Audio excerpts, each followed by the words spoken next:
everybody, and welcome to this episode of the Purpose and Profit Sisterhood podcast. I am so happy to have Kelly Falardeau here with me today. Despite going through personal challenges, she still showed up, which is a sign of a true professional. So thank you for doing that, Kelly. I really appreciate it. And welcome. Oh, you're very welcome. And thank you for having me, Jeanette. Awesome to see you. We've been in so many different groups and communities and on different stages and so forth, and haven't really connected directly for quite a while. So good to see you. And today we're going to be talking about 31 unique ways to monetize your book. So you guys know the drill. Let me give you the official bio about Kelly, and then we're going to ask her to tell us something juicy that people wouldn't normally guess about you or find on your website or in any of your, other stuff. And then we'll launch into our topic today. So Kelly Falardeau is a burn survivor since the age of 2 on 75% of her body.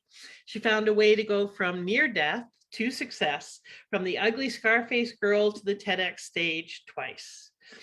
Fierce Woman of the Year, an 8 times international best-selling author, recipient of the Queen Elizabeth Diamond Jubilee Medal and YWCA Women of Distinction. A documentary about her life story called Still Beautiful launched on TV, plus Goldcast launched a video that has over 10 million views. Now she's a full-time best-selling author strategist, coaching people to become best-selling authors. So awesome, lots and lots of accolades. And I know you've been busy in the speaking world and the authorship world, so no grass growing under your feet, is there? Yeah. So congrats on all of that. And I also, besides your topic, I really want to talk about that a little bit, because you're one of the people that I know that is the best at getting seen and recognized. And so there's an art and a science to that. So if we have time, we'll dive into that a little bit too. But now tell us something we wouldn't guess about you, Kelly. Oh, something weird about me? Or something we wouldn't guess, we wouldn't know, people wouldn't suspect from reading your bio or yeah. Well, I actually used to show horses. So I used to ride horses as a kid, and that was actually the kickoff to my speaking career, because when I look back at how I got started as a speaker, it was because my parents got us horses and we joined 4-H. And in 4-H, you have to do a speech. Everybody has to do it. Right. And so I did my very first speech and I actually won the competition. And so, yeah, that was my very first speech. And I think I was like 12 or 13 years old when I did that. So that's awesome. Yeah. I love that. And way to turn an opportunity into a career and to be part of your journey. That makes lots of sense. So now tell us a little bit about your why. Why do you do the work you do? And especially helping people get their books seen and heard. Why does that matter to you so much? I love that you brought up this question, because I actually had to think about that last week. I was actually having a call with my coach, and I was just talking to him about some of the struggles I've been facing and some of the drama that's been going on in my life, and how sometimes we kind of lose a little bit of passion for our business. And he said to me, Kelly, what is your why? And I was like, oh, thank you for reminding me about my why. And my why is about 9 years ago, I became an artist, and then I found a way to take my artwork and put it on a blanket. And then I would go to various Rotary clubs and I would share my blankets and my story, being a burn survivor, and then people would buy the blankets and give them away. And one day someone put a picture of a little girl who had just got burnt. Mm. And she was 18 months old. Mm. And she's covered in scars. She's covered in the pressure garment. And you can see this horrible look on her face because she's 18 months old. Mm-hmm. And I instantly broke into tears because I realized that little girl was going to have to go through my life. And because I got burnt as a 2-year-old, and her mom was 21 years old. My mom was 21 years old when I got burnt. And I realized, oh my gosh, she's going to have to go through surgeries. Like I went through surgeries every 2 years till I was 20. And, teased and bullied and rejection and, like all this massive stuff that happened. And that little girl became my why. Mm. And I was so glad that my coach reminded me of her, because I realized that that is what's been missing even in these last few weeks of my life. Is I was missing my why. Why am I doing this? Why am I putting myself out there? And why am I, trying to help people and coach them to write their books and coach them to be speakers and all that stuff? Why am I doing that? And it boils down to that little girl, because I don't want anybody to have to go through all some of the horrible stuff that I've had to go through. So yeah, that's my deep why. Beautiful and sad and very inspiring as well. And I agree. I think that there's often things that come up that remind us of that why from, I'm a big believer that our why started when we were little and carries on throughout our life and just keeps coming forward and reminding us of what our purpose is, why we're here.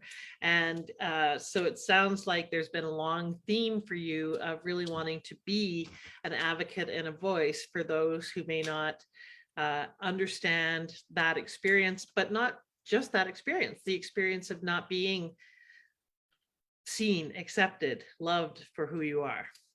Yeah, absolutely. We place so much emphasis on people having to be perfect and how to be flawless. And the bottom line is we're not. Yeah. And so we need to learn how to love and accept ourselves exactly how we are. Exactly. So, awesome. Yes, I couldn't agree more. And it's a big journey for a lot of people. And for some that's front and center. For some, it's just quietly lurking in the background. Yeah, exactly. So tell me a little bit about books and why you're such an avid author. Why do you care so much about your own books that you've written? Why is that so important to you? Well, it all started 13 years ago when I became a speaker. And my speaking coach at the time said, Kelly, you now need to be an author. And I said, what are you talking about? I can't write a book. Right? Because I'm thinking J.K. Rowling and, Stephen King that take years to write books. And I can't write a book. I don't even know where to start. And she said, no, you need to write a book, because when people ask you to speak for free, you've got a product to sell. The second reason is because if people hear you speak for 20 minutes, a half an hour, and they want to know more about you, then you can sell them the book and they can take a little piece of you home with them. And then the third reason is so that you are the expert in your field. And so when someone is trying to decide whether to hire you as a coach, as a speaker, or, as a podcast guest or whatever that is, if you've got a book, you look like the expert and you get put to the top of the pile. And so those were the three reasons that I became an author. And then, so I did write my first book, which was No Risk, No Rewards. And then 6 months later, another friend of mine said, Kel, now that you have a book, you now need to be a best-selling author. And I was like, are you kidding me? Like, there's no way I can become a best-selling author. I can't sell 10,000 books, because that's what I thought it was. You had to, sell 10,000 books. I don't have 10,000 friends. I'm not going to be able to sell 10,000 books. And she said, no, you only have to get into the top 100 of your category on Amazon. And so then I was like, well, now what am I going to do? So I thought, okay, fine. And then I asked, well, why? Why do I need to be a best-selling author? And she said, pretty much for the same reasons, but the other reason was more opportunities and higher fees. Mm-hmm. Because now you're going to get to have, more opportunities and charge a higher fee. And I was like, okay, fine. How do I do this? Right? Because I didn't know how. And then I learned her method, and then it worked. I did become a best-selling author with my second book, which was Self-Esteem Doesn't Come in a Bottle. But then what happened is, me, Jeanette, I love speaking. That's my passion, is sharing my story. And so I was doing quite a bit of that, and few people started asking me to coach them. And I just didn't see myself as a coach. I don't like the word coach for some reason. I don't know why, And I think because I didn't have any formal training in being a coach, that I didn't think I was a coach. But eventually what happened is people were just like, Cal, like, you know more than me, so you must be able to coach me, right? You're a best-selling author. And I think by that time I was like 5-time best-selling author. But anyways, then what happened is when COVID hit, of course, I lost all my speaking gigs because there was no more in-person event. And I laid on the couch for a week and I said, what am I going to do? I have 3 teenagers living with me. I'm a single mom. I've got to do something. And I said to myself, I guess I'm going to do that book thing. And so that's when I started putting on workshops to teach people how to get started, how to write their books. And then I started coaching people to become best-selling authors. And so that was the start of it. And COVID has actually been my best years ever. I think it was because people just started to have more time to write and really reflect on their lives and what they wanted. And so, yeah, so that's how I got started coaching people to write books. You have the quintessential entrepreneurial story of, I have a requirement and I don't know how to do it, so I better figure it out, and I'll bring in some expertise to help me with that and just get it done based on figuring it out. And I love the it's true. It's obvious that you've got a core competence of courage, because it takes that more so than knowing how to do something to have you carry on with things that are perhaps daunting or unknown or a big leap or whatever. So I hear a real pattern and a theme of, I don't know how to do it, but I'm going to figure it out and get it done. So that's really cool. And tell us a little bit about, so your first 2 books were not compilation books. They weren't a chapter in a book. They were a whole book. They were whole books. Yeah. Because most authors who are best-selling authors, myself included, are best-selling authors as a result of being part of a compilation book.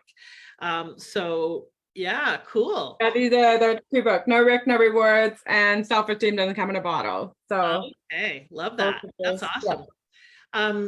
And so tell us a little bit about the and I hear you about the coaching. Part of it is that word has so little meaning. And yes, everybody who does anything calls themselves a coach, whether or not they have training in coaching or not. But there is a, kind of a mentorship that comes with having an expertise and being able to lead people where you've gone before. So one of the topics, or the topic for today, is 31 unique ways to monetize your book. So you mentioned some reasons why it could be important to write a book. Here's a question that I have for you, because one of the challenges that I have with this industry, the expertpreneur online world, is that often people sell leveraging strategies to people that work at the top of the mountain, to people who are coming up the mountain, who aren't there yet, who don't have infrastructure, don't have a list, don't have influence, don't have any kind of platform. They may have a business, but they're not real, they don't have strong influence, etc. When do you advocate that people write a book? Because one of the things that I see is people spending a lot of time and money on writing a book with no ROI on it, no strategy for getting ROI on it. Someone just told them they need a book. So when do you advocate that people write a book to help them with their business? So I believe as soon as they know what they want to do in their business, then they should have a book. But what I always do is I always want to know, what do you want to do with your business? Right? So for example, I had a client come to me and she wanted to write a book, but she had 2 book ideas. One was a children's book, one was a business book. And she had also at the same time joined a speaker program to learn how to be a speaker. So I said, well, what are you going to speak about? She goes, well, I don't know. I said, well, go figure out what you're going to speak about, and then we'll write the book to go with it. So that way, you're going to have a profit center. So because her children's book, like let's face it, children's books, I believe, are hard to make money with. I believe they are. So I believe there's more money in a compilation book or a business book. So I suggested, go find out what you want to speak about. We'll write the book to go with that. And then that's what she did. So she said, yes, I want to speak about, defunking yourself and getting women out of that funk that they're in. And I said, okay. So let's write the book with that. And then that way, same 3 reasons that I wrote the book. People ask you to speak for free. You've got a product to sell. It gives you credibility so that when you're looking for more speaking gigs or podcasts or whatever, you've got a book that gives you that expert credibility. And the third reason is, of course, because then when people want to learn more about you, you've got the book to sell them. And so basically it's that jumping off point, but I always believe you should have a book to go with something else, whether it be a coach or whether it be a speaker or a podcast or whatever that may be. Right. So it's a kind of a backup piece to the other pieces that are the main part of your business, the main part of your revenue generation. Yeah. Because books typically are not a huge revenue generator, especially initially, right? Is that true for most people? Yeah, that's true for most people, is that you're not going to make your big money on your $20 book. Right. You're going to make your big money on your courses, on your coaching program, on your speaking gigs, on anything else that you sell with it. So absolutely, that's totally right. So tell us about some ways to monetize the book. And let's talk about the ones that people wouldn't necessarily hear or guess otherwise. So what are some ways to actually use a book to generate revenue that people wouldn't think about normally? So some of the ways can be merchandise, for example. So, you could have like a special slogan that you have, and you could actually have it made on t-shirts. You could, get it made on like water bottles, right? You can have prints made. So for example, I just had prints made of these steampunk animals that we've been doing, right? So those are all different ways that you can use merchandise. And what's really beautiful right now is that you don't have to spend a lot of money on inventory. So you could have like the cover of your book. For example, I've had the cover of my book on my business card, right? And you might think, well, how is that monetizing your book? Well, because that was what I used to then get more speaking gigs or get more coaching clients or get more media appearances, that sort of thing. So merchandise is definitely one way of doing it. And it can be a lot of fun too, right? Because people love that. For example, you can have blankets made. Right, like your blanket, I remember seeing it many, many years ago. And tell people how you use that, because it was a brilliant strategy. It was. Yeah. Well, thank you. So what happened is I, took a painting of mine and then I had it made into a blanket. And then I put on the blanket, you are loved, you're needed, you're wanted. And then what I did is I would go to various Rotary clubs and I would share my story of getting burnt as a 2-year-old and how we were going to be giving blankets away to the kids, the burn kids at summer camp. And so I would speak for 20 minutes and then people would buy blankets and they would either buy them for themselves or they would buy them for us. And then we would give them away to the kids. And then what happened is that tons of people started calling us and saying, my friend is in the hospital and she's passing away. Can you deliver a blanket to her? We would. Or, another little girl got burnt and she was in the hospital. And so it was kind of like flower deliveries, only it was blanket deliveries, right? And so then we would go deliver blankets to the little girls in the hospital. And so, and then another thing we did is when the firefighters, we had that big fire in Fort McMurray and the whole city had to be evacuated. Well, we were driving to a place and evacuation site and we were giving blankets away for Mother's Day. Well, on the way back, we stopped at this evacuation site and the guys there were saying, okay, what have you got? Because I said, well, we've got some blankets to donate. And they're like, oh my gosh, we'd love them. We just found out that the firefighters have no blankets and they're sleeping on the floor. They're sleeping on the ground, while they're fighting this massive fire. And so we gave them 125 blankets. Wow.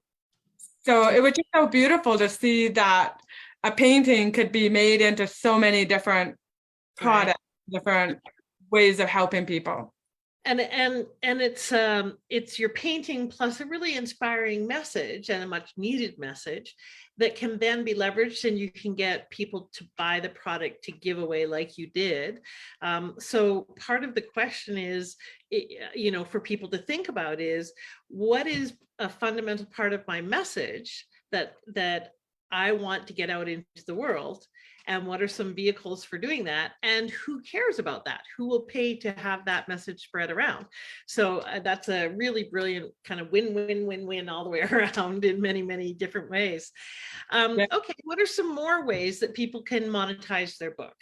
Sure. And actually, one other thing that we did too with that blanket is I actually made a notebook out of it. So I took the whole blanket and I put that on like a scribbler. I was just looking for one, but I don't have it handy, so I can't share it to you. But that was another thing I did. I took the cover of like the blanket picture, put it on a notebook, and then I would give them away to brand new clients, or I would sell them. In fact, it's still available on Amazon. So that was another thing that you can do. And that would be really easy to take some of those stories that you just told us, and the many other ways that blanket touched people, and turn them into little vignettes that you could put throughout the journal, and turn it into an inspirational journal as well that people could buy. So it could further the cause, further the inspiration. Cool. So that's also a brilliant use of it. So what are some other ways that people can monetize their book? So how do they make money from their book besides selling it at the back of the room? Okay, so another great way that a lot of people don't even pay attention to is audiobooks. And only 10% of the books that are made and published on Amazon are audiobooks. And so that is a huge another market that people need to look into, is creating an audiobook. So let me understand that only 10% of the books on Amazon have been turned into an audiobook. So that means if people are looking for the audio version of it, they can't find it. So turn yours into an audiobook, and there's a huge audience for that. I know, because I travel so much, because I live a mobile lifestyle. I listen to audiobooks all the time in my truck if I'm driving, 4 or 5 days. And my favorite way to consume books. So yeah, get your book into an audiobook. Okay. And what's another way to monetize? Another way you can monetize your book is by sponsorship. Okay. So what you can do with your book is, let's say you're having an event. Of course, we all know that you can have an event and then you can, sell your books at that. But another thing you can do is get sponsors to sponsor your event. Now, what's cool about that too is that you could also get them to sponsor books. And what you can do with the beautiful thing about self-publishing is that you could easily just create a new cover for your book and then put a label on it. Maybe it could be like one of those gold medallions or something, and it says sponsored by, so-and-so realtor, right? And then you can give them like 100 copies or 200 copies, or enough for everybody that's in the room. So that's another way that you can make money. Now, here's another thing that I do is I sell ads in the back of my book. So people can sponsor an ad in the back of the book. And so let's see if so here's like in the back of my Still Beautiful book, I charge like $1,000 for people to have an ad in this book. Okay. Which obviously you can do now because you have records of sales, you have, a track history. You probably couldn't have done that with your first book, right? Or maybe given your story. Well, here's what I also did. I also did it as a way to do some contra deals. So in the beginning, I didn't have the money to like have a video made about my book. So what I did is, okay, I'll give you an ad in the back of my book, and then the person would do a video for me. Same with the cover of my book. I couldn't afford to pay someone to do the cover for me. So then I gave them an ad in the back of the book. Brilliant. So, but when you think about it, if you get 10 people to put an ad in the back of your book at $1,000, there's $10,000 in your pocket. right? Exactly. That's brilliant. And or not out of your pocket because you've done the contra. That's brilliant. And I just want to loop back to your sponsorship idea, because I think that's a great idea to have sponsors. And looking at the event, talking to event organizers, one of the things that you can do is mass sales to event organizers, have them buy them to put in the swag bags. So just like you said, they'll put a little coupon or a little what do you call it, decal on it that says provided by sponsor organizer or event organizer or whatever organization, and they can go in the swag bags. And a little tip, most of the time the speaker budget and the swag budget, or the giveaways or whatever they want to call it, come out of two different budgets. And so if they don't have enough for your speaker fee, you can get them to buy bulk of the book. Every member gets one, or every attendee or whatever, put a little sticker on there, they get recognition, and you get additional revenue, even though they've got a low speaker fee. So that's another way to get mass sales, which is a variation on that sponsorship idea. So that's a great tip too, for them to get sponsors for that. So the event organizers or the sponsors of the event, or your own sponsors. Great idea. And you mentioned a video about your book. Tell me a little bit about that. About what? Sorry, I missed that. The video about your book that you did a contrast so that you could get a video about your book. Right. So what I wanted to do is I had a guy actually do a song about my book called Still Beautiful. And so I wanted a video to go with that. Right. Okay. So then he did the video for me, and we put the song to it. And then of course at the end with the call to action, here's where you can pre-order the book. Beautiful. And that's how we did that. That's brilliant too. And tell us a little bit about, have you ever done mass sales and sold like big blocks of books? Because selling books one at a time is a lot of work. I know. And you know, and I'm not the expert at selling mass quantities of books. I mean, you and I both know Tremaine Hammond, and she's the expert at that, selling like boxes of books. I'm more of the person that, okay, let's have this, you know, let's be a speaker, let's be a coach, let's be a consultant, and let's make the money that way, but use the book to support whatever else it is that you need to do. Yeah, well, and I've worked with clients and helped them with this a few times. One of the things you can do is think about who has a message similar to the message of your book and would like to get that message out to their people. And might they buy, you know, let's say it's a book on parenting and it's a parenting organization or a, you know, stressed out mothers, you know, community or whatever. Might they buy the book as a gift, as an incentive, as a, you know, holiday special, or use it as a fundraiser? That's another thing that a lot of organizations can do. So tell us your favorite way of getting your books more seen and purchased. What's one of the ways that you found that's been very successful, because you've had best-selling books? So besides the kind of, you know, get 100 people to buy on a particular day on Amazon, what are some of your ways of getting your book to be a bestseller? To be a bestseller? Well, of course, definitely the easiest way is definitely with social media. And that's the beautiful thing about doing a compilation book, is having people all promote the book.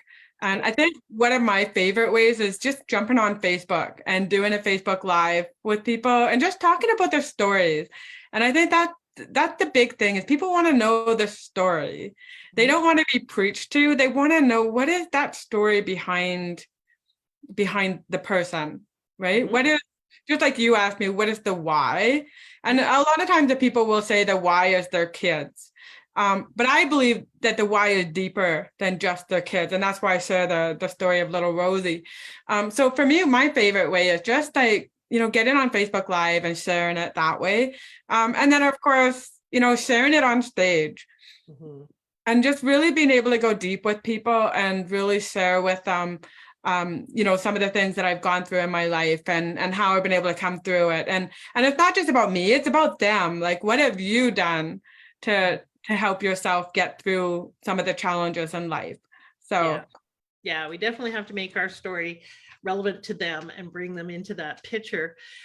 So what are some ways that people can get in touch with you, find out more about how you can help them with their book? So some of the best ways is definitely on Facebook. That's my favorite way to reach out with people. And then, of course, I've got a website, kellyfalardeau.com. And I also have a special gift for your listeners, and that is the 31 unique ways to monetize your book checklist. Oh, So awesome.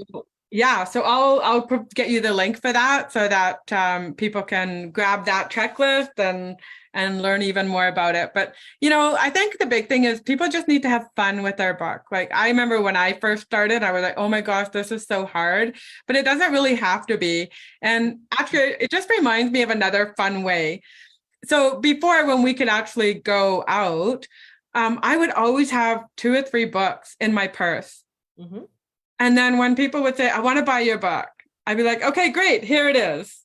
And you have $20. And then and it was so funny because, people think that that might be such a cheesy way of doing it. But I just knew that most people are going to forget and they're not going to go back to Amazon and buy it. And so, but people really genuinely wanted my book. So I was like, well, I'm going to keep them in my purse. And that way, when they say they want it, and it was amazing how many books I sold that way. Yes. So, And it's always fun to leave the house with, or come back to the house with more money than you left with. That's always oh, a I great, love that idea. Yes. great idea. Okay, so spell your website and spell your last name so that if people are only listening to the audio and they don't see the show notes, they can find it. Sure. So my website is kellyfalardeau.com, and that's KELLY, F as in Frank, ALARD as in dog, EAU.com. Awesome. All right. So if you are looking to create a book and actually make money from it and have it serve you in a variety of ways, because you can hear from Kelly, and I've talked to a lot of experts, Kelly, about publishing a book and using a book and so forth, and they haven't been as creative and wide ranging as you've been around really monetizing the message and repurposing things in a variety of ways. So I love your creativity. I love your approach to it. So if you want some really good ideas about how to get seen, heard, and make money doing both, then reach out to Kelly. She can support you with that and help you get your book seen and into the hands of people who need it. Thank you so much for being here, my friend. What's one last thing you'd like to leave everyone with? The one thing that I'd love to leave everybody with is a quote that I came up with when I wrote my first book. And it's this: it's dreams are meant to be found, not tucked away in dreamland. Beautiful. And on that note, please do take action on turning your dream into a reality today, because action makes all the difference.